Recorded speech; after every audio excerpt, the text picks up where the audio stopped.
So the main thing, I understand, is to keep the main thing the main thing. You get it? Welcome to the Retirement Answer Man Show. Hey there, my name is Roger Whitney. I'm your host. I'm excited that you're here with me. I'm excited to be here with you. This is the show dedicated to helping you not just survive retirement, but have the confidence because you're doing the work consistently to lean in and rock retirement. Today, we're going to talk about Roth conversions, what they are and how to do them. Next week, we're going to talk about withdrawing from Roths. And then in the first episode of August, we're going to talk about a framework or considerations to consider to decide whether you should do Roth conversions. They're very popular to talk about today. Before we get started, I just wanted to share a random thought regarding an email I received about the world. And I'm not going to share their email just to protect their privacy, but I'm going to share some of my response to it. Their email essentially had to do with, wow, look at everything going on, and it's hard to see a future. And they had a comment in there that based on some comments they felt I made, that they had an idea of my view on these topics. Political, social, economic, regarding the media, etc. And those are really, really important topics that all of us should be involved in a very proactive way and in an intentional, informed way, for sure. And there are a lot of political, social, economic forces at play that can have potential impacts on what society and the world looks like. I'll share part of my response to him. I intentionally sequester my views in these areas on the show and in the club and how I serve individual clients so that I can focus on my primary mission, which is to empower you to create a great life by improving the quality of your decision-making, by thinking about how we make decisions and having processes and frameworks to make those decisions. This is what I replied to him, partly. And I said, if I am laser-focused there and successful, you and others will be better able to help change the world for the better. My tongue has been bloodied many times in efforts to keep this focus. I do care about the political, social, economic forces at play. I work to have very informed opinions about those things and act personally to try to make a better world. But when I'm here with you or in the club or working with a client, I try to sequester those to focus on helping you empower your life. What my opinions are of these things should not taint those things. I try to keep the main thing, and the main thing is you being empowered to create a great life so you can have the energy, the finances, and the confidence to help create a better world. Just some thoughts on that. With that said, we're going to move on and talk about Roth conversions. Last week, we talked about how to contribute to Roth IRAs to try to build up a tax-free bucket and better diversify your balance sheet. But for you and I, and the vintage of humans that we are likely behind the curve on this area of planning because we were told that pre-tax contributions were the best contributions. And for a long time, we didn't have access to a tax-free vehicle like a Roth IRA. So is there another way to get money into a Roth IRA? And there is, and we're going to talk about that today, something called a Roth conversion. Now, a Roth conversion has been around since 2010, and it essentially is taking money from a pre-tax IRA and converting it and moving it to a tax-free Roth IRA, which sounds like a great deal, right? I get to take money that I haven't paid tax on that is going to grow tax-deferred and move it into an account that will never be taxed. Whoa, what a bargain. Well, hold your horses there. When you do a Roth conversion, the amount that you convert over from a pre-tax IRA to a Roth is going to be taxed as taxable income because the IRS needs to be paid. So that conversion will be taxed. And there are a couple different ways you can do that, which we'll talk about. But once you move it over to the Roth IRA, it will grow tax-free forever and have all the other benefits we talked about in terms of no required minimum distributions. When your heirs take it out, it wouldn't be taxed, etc. Another advantage of Roth conversions over contributions is the amount that you can do is really unlimited. It's not limited to the annual contribution limits of Roth contributions. You can do any amount. And unlike a contribution, you don't need to have earned income in order to do a conversion like you do a contribution. So if you're retired and you have zero earned income, you can do as much in Roth conversions as you want to. And conversely, if you have very, very high income and don't qualify for Roth contributions, you can still do Roth conversions. So there's a lot of flexibility here as a tool to get money into a tax-free bucket on your balance sheet. All these cool little features are why if you Google retirement planning or Roth IRAs, there is a lot of content on the internet talking about how awesome the Roth is. Oh, the Roth is so cute. And there are a lot of positive attributes to it. But is doing Roth conversions especially right for you? We're going to explore that in 2 episodes from here. So next week, we're going to talk about the rules about drawing money out of Roths, as well as some of the strategies around that. But in the bonus episode, the first week of August, we're going to talk about a framework to help you work through, should you seriously consider doing Roth conversions in your particular situation? Because the general rules, helpful guide, but they don't necessarily apply to you. So back to Roth conversions. Let's understand what we're talking about. How do you actually do a Roth conversion? So if you have a IRA, which you have made contributions to, or perhaps you have a rollover from a 401k, and let's assume you have $1 million in a pre-tax IRA, and you want to convert $100,000 of that pre-tax amount into a Roth IRA. So you're going to pay tax on that $100,000. And functionally, the way that you would do this is you would go to the custodian, whoever is holding the asset, Merrill Lynch, Vanguard, Schwab, etc. And there is a protocol, there's paperwork that you would complete that would instruct them to, quote unquote, convert, take a withdrawal from the IRA and move that money into a Roth IRA, assuming you have one set up. If you don't, you'll need to set one up. And that they will handle the conversion just through some standard paperwork. Now, on that paperwork, they're going to ask you, do you want to withhold taxes from the amount of the conversion? And we're going to get into that in a minute. So you can do this with individual retirement accounts to a Roth IRA. And there's a standard protocol for paperwork to shepherd this over. And in addition to that, you can do 401k pre-tax amounts converting to a 401k Roth. Now, that's a very rare thing. I've only seen it once or twice, so we don't really need to talk about that too much. That's not that common. But the key question in this process is going to be, how do you want to pay the tax?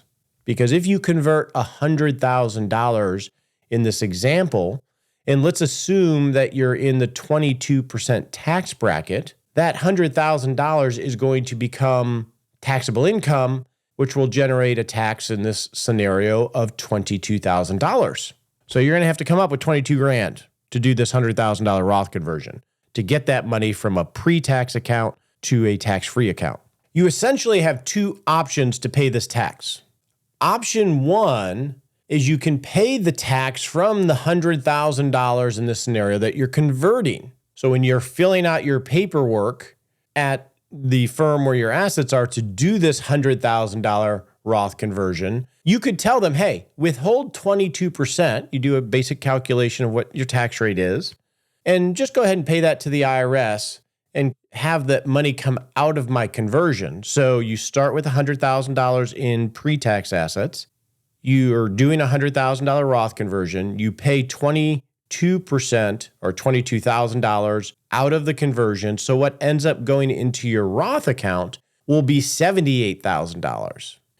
So you start with 100 in an IRA, you end with $78,000 in your Roth IRA. So when you look at it, you're like, wow, my wealth just went down by $22,000. So when you do your net worth statement, you went from $100,000 in a IRA as the value to $78,000. Yeah, that doesn't seem that great. Part of that is when you look at your IRA, that pre-tax account, and if it's worth $1 million, you put it on your balance sheet as $1 million. And that is the value of it or whatever statement you looked at it. But behind the curtain is that money has never been taxed. So is that $1 million really $1 million?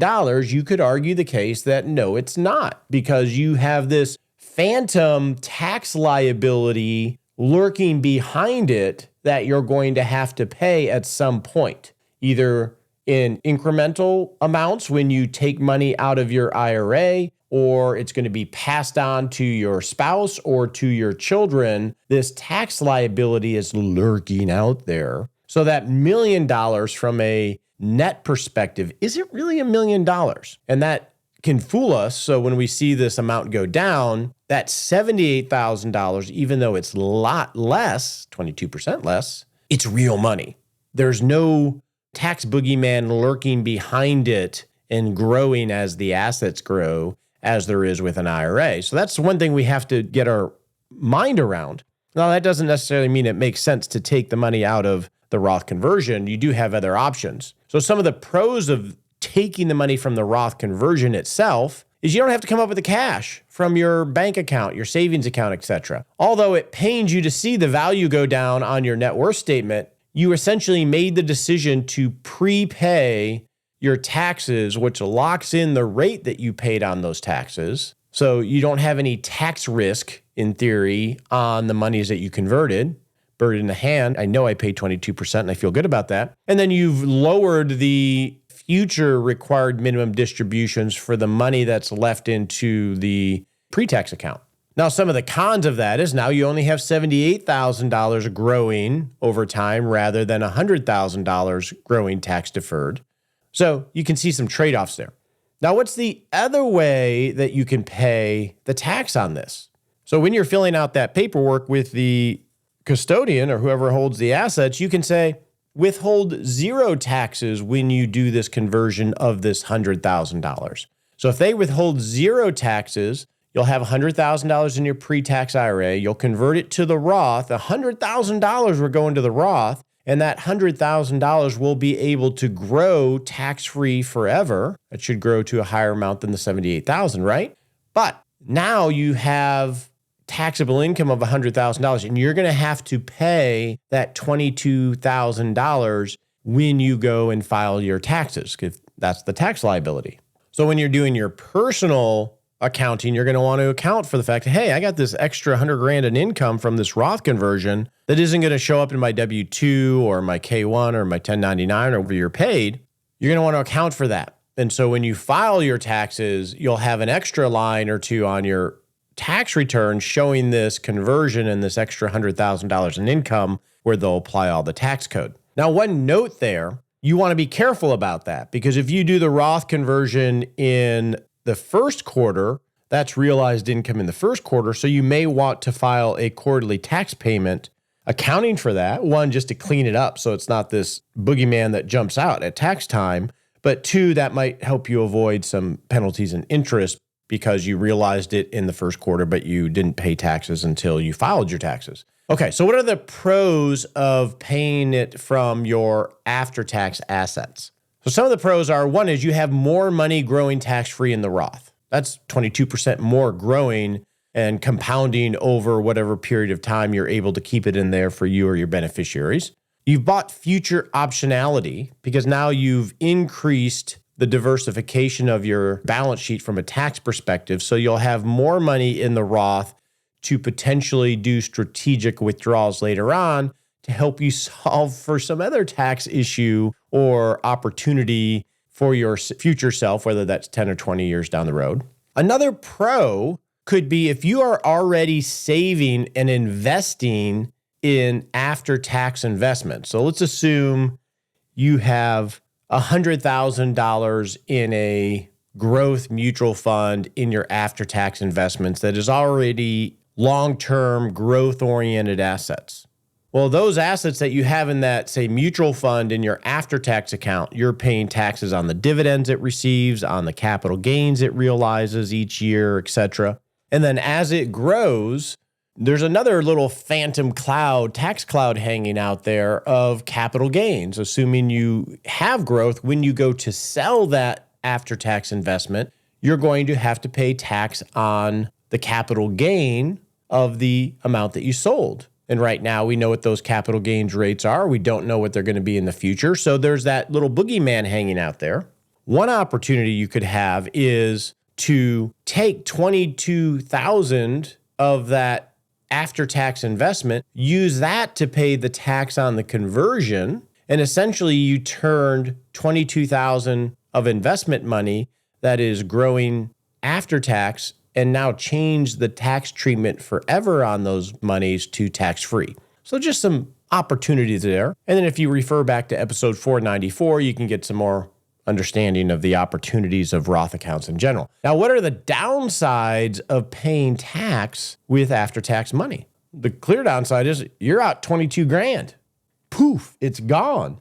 Yes, you'll see it over in your other accounts, in your Roth account, but you're out after-tax dollars. And if you're normal from a perspective of where your money is, most people are heavily overweighted in pre-tax 401k, IRA dollars, generally very low to having no Roth or tax-free dollars. And then the after-tax assets for the majority of people are not in investments. They're cash, right? They're CDs, they're emergency funds, etc. Because for decades, we've been told to defer by going in 401ks and IRAs, etc. So there are a lot of people that don't have a lot of after-tax cash to come up with the 22 grand.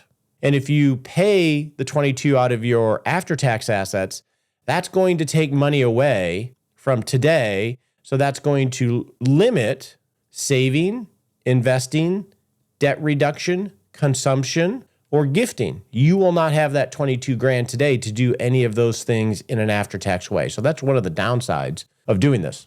So this is a lever or a tool in the toolbox that's pretty powerful. If you want to take advantage of the Roth opportunity, you can do as much as you want. You can do it anytime you want. There aren't any restrictions on your income or whether you earned income, etc., on the high end or the low end. So this is a really powerful tool to capture some of the opportunities of the Roth for retirement and also for legacy planning. So the question is, do I pull out this big jackhammer of a Roth conversion to do? And this is where we see a lot of free content on the internet talking and promoting how awesome this is. And it is. It's awesome. But it's not as crystal clear as you think to make a decision as to whether you use it and to what extent do you use it and whether there's enough meat on the bone for you. And that's what we're going to have to get to in this series. So next episode, we're going to talk about the rules and logic of creating a withdrawal strategy.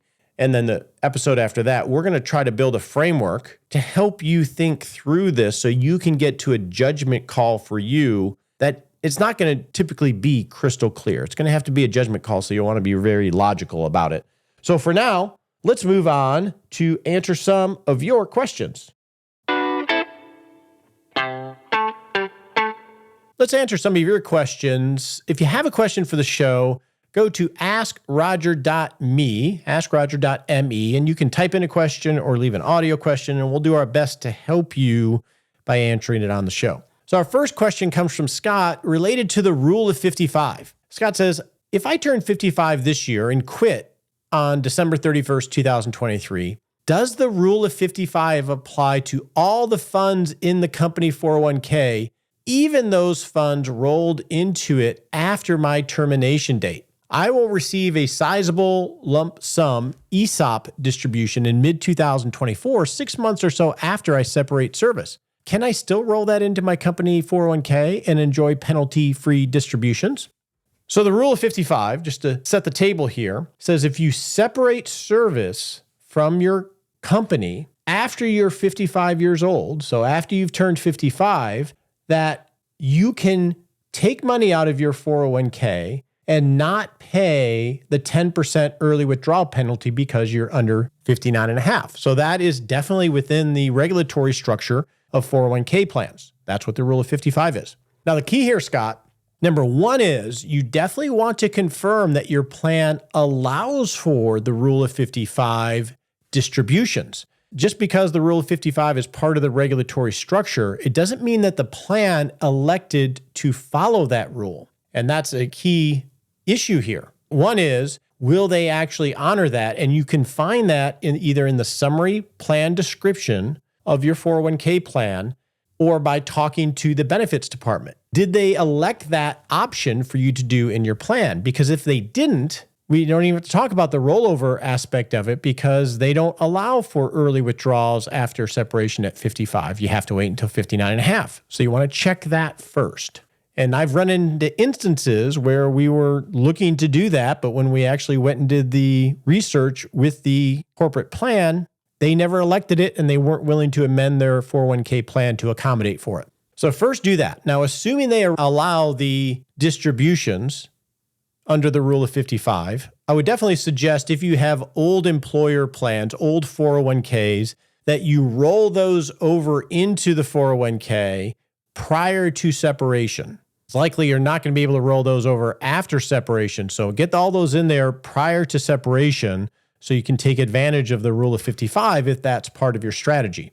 Now, when it comes to this ESOP program, you're going to want to check with your employer as to whether they will actually accept a rollover from your ESOP into your 401k after you've separated service. If they will, then it should fall under the rule of 55 and be eligible for those types of distributions because there isn't really any way of tracking it. So generally, if you leave an employer, you separate service, they don't allow you to roll anything into your 401k, partly because of this tracking mechanism. So those would be the two things I'd suggest that you check, Scott, is one, do they allow for the rule of 55? And then two, would they actually even accept the rollover after you've terminated your employment? Our next question comes from, Anonymous. Anonymous says, thank you, Roger. I understand that I have to open up a Roth and put some money into it so it will be there for 5 years. But what if I'm still working and my income is too high to qualify for a Roth?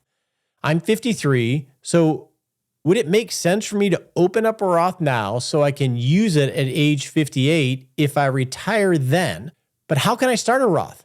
I make too much money to contribute to a Roth. So Anonymous, we're going to talk about withdrawals in this 5-year rule in, next week's episode, it looks like. So we'll talk about the rules around the 5-year rule. So I'm going to address that then. But how can you open up a Roth IRA if you make too much money to contribute to a Roth IRA? Well, what you can do, Anonymous, is establish a Roth IRA and convert some amount, even up to $1, into that Roth IRA from a traditional IRA so you can start that 5-year clock when it comes to distribution. So even though you aren't eligible because you make too much money, the two ways you can get money into an IRA, I didn't mention the second one here, is doing a backdoor Roth contribution, which we talked about last week, or establish the Roth and convert even a couple dollars into it so you can start that 5-year clock. So that would be the way that you do it. And we'll talk about what the 5-year rule is next week when we talk about distributions from Roth accounts. Our next question comes from Michael about building an income floor to cover the early part of retirement, the 5-year income floor, which we use as a default, and at least in our strategy. Michael says, hey, Roger, you've got me convinced. A 5-year short-term slab of a pie cake is wiser than pursuing maximum potential return. My question is, when do I build out that 5-year fund in the current market, including the latest round of financial crisis? We are in our early 50s, no debt, 2 kids, with ample 529 plans, are currently well-funded for our base great life, and I am working part-time and would like to fully retire in 2 years or so. It seems to be a bad time to convert stock and bond holdings to cash because I'm selling in a rocky but generally down market compared to 1 to 2 years ago. On the other hand, we've held our non-IRA assets for 5 to 20 years, and they are still at a substantial gain over purchase price. Also, because of mutual fund liquidations by others in those funds, we've already paid off a lot of the capital gains tax on those funds over the last 2 years. we have kept only 6 to 9 months cash reserve up until now. Should I dollar cost average and start building my 5-year fund with CDs or cash now, or just take the hit, quote unquote, and build it more quickly? I'm trying to be objective and realize that neither method is right, but it's a bit of a bitter pill to swallow. This is awkward stage. This is like the teenage years when we were kids where we were used to one frame of life and now we're getting ready to move into another, but we're not quite there yet. And we're just caught in between our accumulation and our decumulation phase of life. And so you're going to retire in 2 years fully. The way I would approach this, Michael, is first build out what is the 5-year cash flow plan for the date that you retire going out 5 years. What, if any, income are you going to have coming in? How much is it going to cost year by year for your base life? How much is it going to cost for those discretionary spending throughout those years? What are your base tax estimates for those years? And how much do you actually need from your financial assets? You want to know that first. The second thing you want to know is how feasible is your plan overall? Are you well overfunded? From a long-term perspective, when you run your feasibility test, or are you constrained and you're trying to make this work? That's going to influence this decision as well. So as an example, if you're extremely overfunded for the long-term trajectory of your financial future, given the withdrawals that you'll need to do from your financial assets, you potentially could lean more towards a systematic withdrawal approach and not build as big of income floor of this pie cake. You have that option because you have this excess of money to weather bad markets. But if you're more normal and constrained,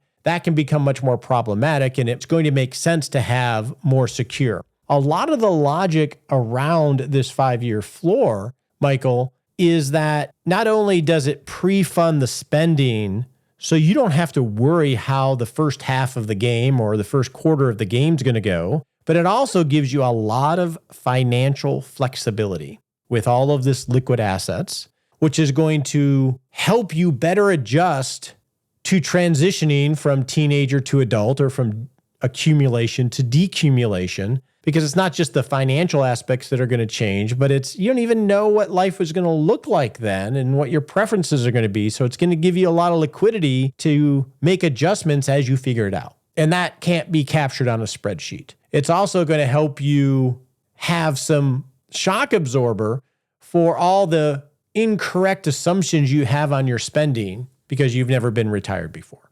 So when do you start this, Michael? I think you start it now, and it can be a gradual thing.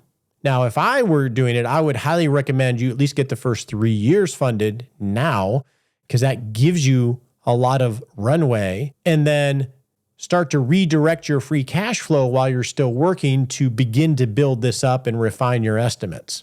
This idea of I'm looking for the quote here, the quote of, it seems like a bad time compared to 1 or 2 years ago. And essentially, given this situation, I don't buy that argument at all. It is what it is. Where the markets are, you want to be aware of it, but what's more important, that you try to peg the top or get back to where you were 2 years ago, or that you secure the outcomes for this major life transition? Which one's more important?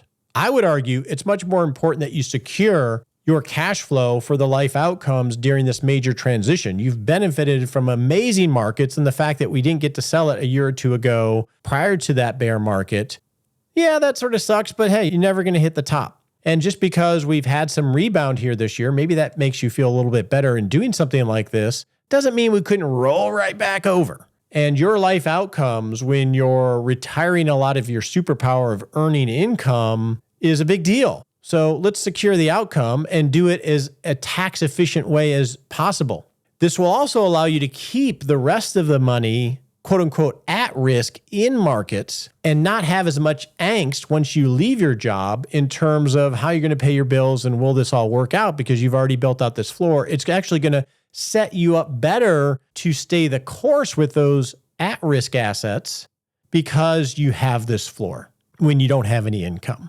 So it'll set yourself up for success and not feeling like you have to make major life decisions and go back to work because we roll over into a bear market, etc. So Michael, I get it. It's a pill. We're never going to avoid pain and uncertainty. The key is the outcome. And the outcome for you is in 2 years' time, you want to be fully retired and you want to have confidence going into that so you're not always playing defense. Next question has to do with a optimized question around implementing the bond portion of a portfolio from Christopher. Christopher says, "Hey, Roger, thanks for your work. Here's my question for you about the pluses and minuses of a new investment strategy I've incorporated since last December. I was tired of seeing bond prices do nothing but fall. At the same time, though, this year, interest rates for T-bills and CDs have been rising. So in January, I began moving nearly all of my bond investment allocation in my 401k out of bonds, and I began building a ladder of T-bills whose maturity dates are 6 months and out. I now have a ladder of 6 runs. One matures each month, and I just rolled my first T-bill into another that will mature in December at 5.3%. I will continue doing this so until the market turns south. So I am out of bonds for the moment and into government guaranteed interest. Even though 5% might be barely keeping up with inflation, this is better than the losses the bond funds were taking. What's good about this strategy? What potential downfalls?" Okay, Christopher, let's think about this. What are we trying to accomplish with the bond allocation? That's the central question here in this optimized question. I'm going to make the assumption, Christopher, that this money is 5-year plus money. This is your long-term investment portfolio, not your income floor part of the pie cake that we talked about previously. So I'm going to make that assumption. And in December, January, you converted from selling your bond funds that likely lost value, 12% or so probably last year, because we've had rising interest rates, and now you can buy guaranteed 5% T-bill rates, and you're rolling those over a 6 to 7 month, it sounds like, ladder. What's good or bad about that? The potential pitfall here, Christopher, is now you've set yourself up for making lots of decisions that you probably don't have to make. If this is 5-year plus money, then you're going to have lots of decisions to make on keep rolling my T-bills, keep rolling my T-bills. If the markets go down or interest rates in bond funds seem attractive now, do I go back into my bond funds after the interest rates in those have risen? What happens when interest rates go down? Now that we are at more normalized interest rates, what's going to happen is if interest rates start going down, you're going to see the T-bills start to earn you less and less as you roll them out month after month. And you'll see bond funds start to pay more and potentially rise in value. Now you got to figure out the tricky timing of all of this. What if interest rates start going down? You convert back to bond funds, and then interest rates start going back up again. Your bond funds go down and you go back into T-bills. It's a scary game to play, and it sets yourself up for a lot of decision making in an area that's not going to have a material impact on your life, assuming these assets are invested for a 5 to 10 year time frame. Yes, your bond funds have gone down in value.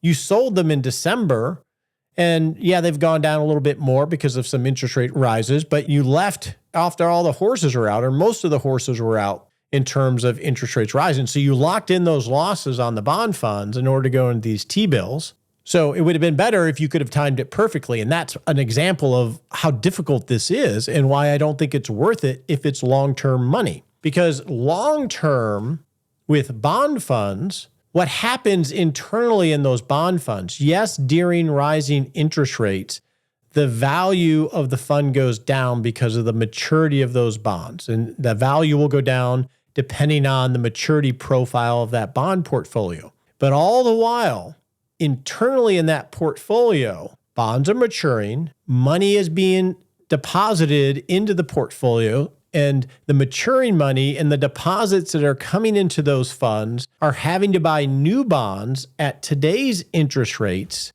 And so that portfolio is naturally regenerating itself, whether interest rates are going up and interest rates are going down. So if you have a long-term time frame, this all washes out, even though it's painful right now. And in a proper asset allocation, because you're trying to diversify your risks, you're always going to have things that you hate. right? Your bond funds are going right now. If you believe in asset allocation and your bond funds are going down and you're doing an annual rebalancing, in theory, you're supposed to be buying more of the things that you don't like because that's how you buy low. You sell from things that are doing a little bit better. You buy the thing that has gone down, which brings your asset allocation back to the risk profile that you've targeted for your long-term portfolio. So an asset allocation strategy by design is making you sell the things that you want to buy more of and buy the things that you want to sell. And that's how you, over long periods of time, buy low, sell high.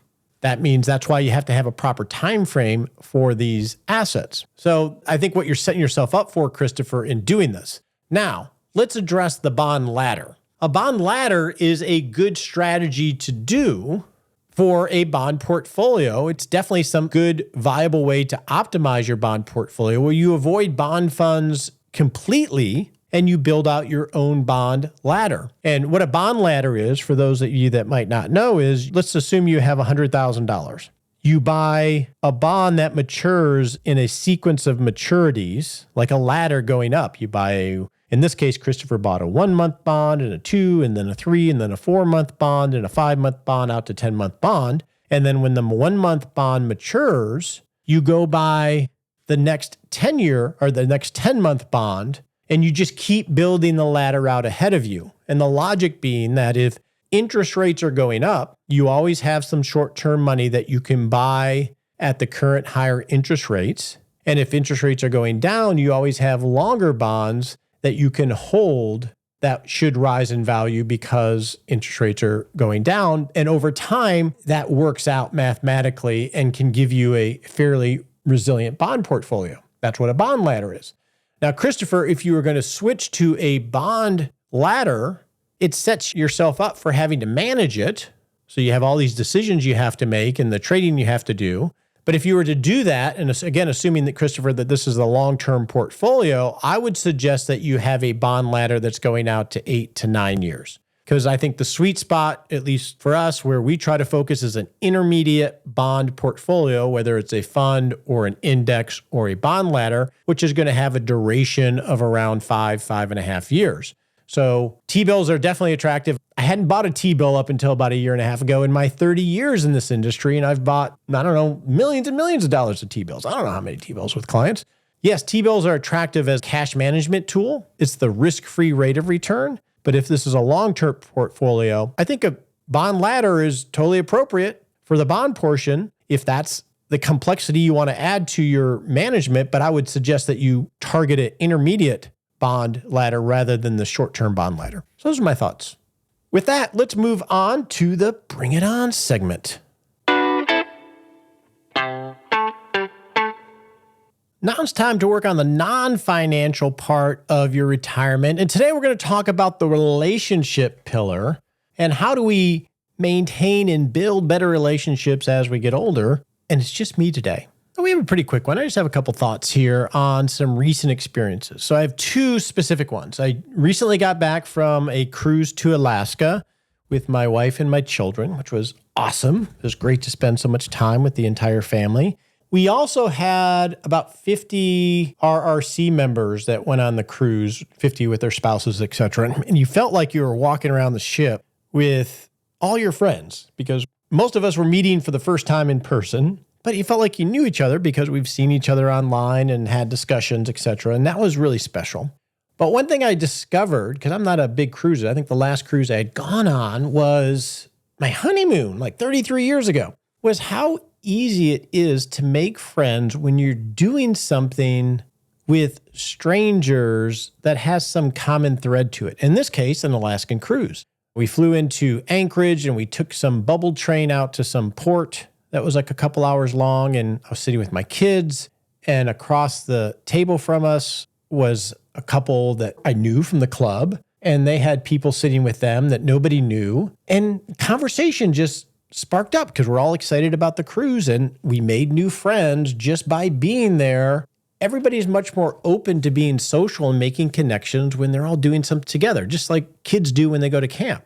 And while we were on the cruise, they had this trivia night. Every day at like 4, they did trivia. and it was teams of 8, and it's in this common area, and my kids would go and my wife would go, and we'd have some RRCers come in and out of the team. But we met this guy, Mike and Connie from Chicago. He was our ringer.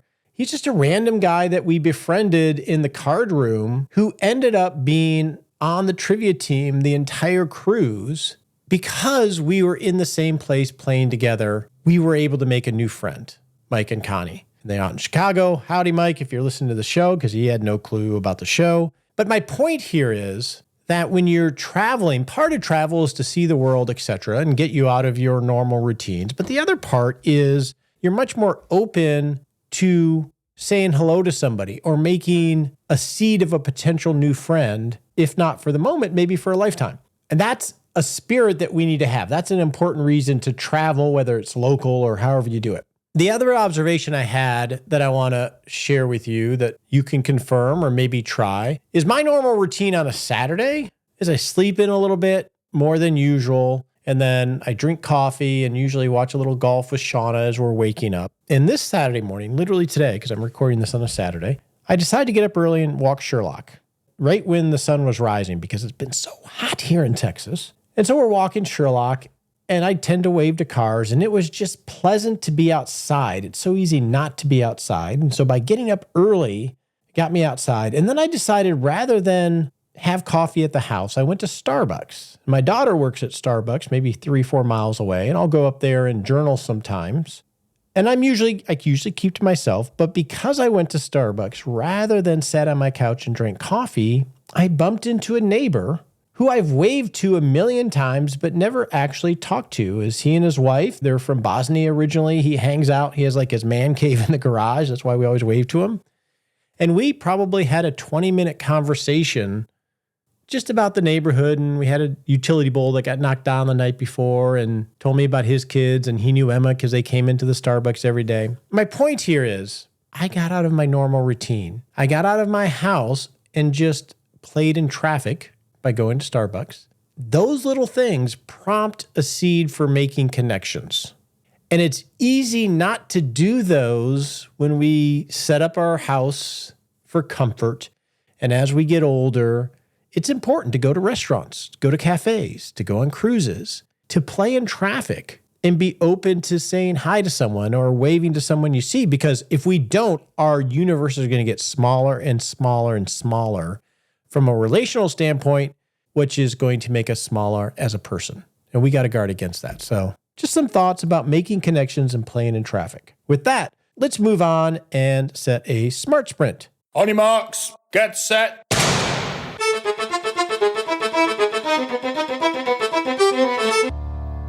And we're off to taking a little baby step that you can take today to not just rock retirement, but rock life. Well, you know what it's going to be. Get out of your normal routine. You drink coffee at the house on a weekend, go to a cafe. You don't eat out much, go eat out at the local place. Maybe start to see some common faces and say hi.